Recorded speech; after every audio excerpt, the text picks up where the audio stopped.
За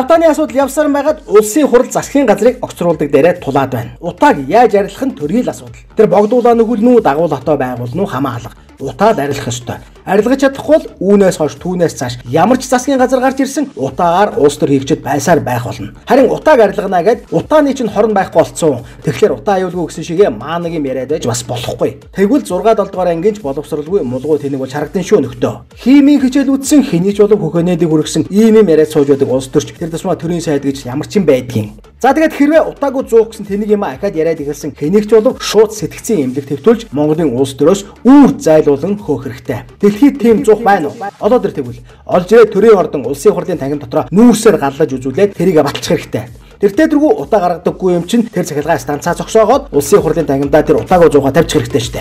Харин ч гоё. Жавхлан гишүүн гөөж очиж тэвэр түлээ хоёрын нүүрс хийчихээл хэрүүлээ хийж суунаа гэд боддоо таймна. За давчхондоо утаа арилгана. Тэгтээ утаагүй зуух тараана гэж байгаа улс төрчийг сэтгцийн өвчтэй эрүүл биш амтан гэж бодоорой таймна.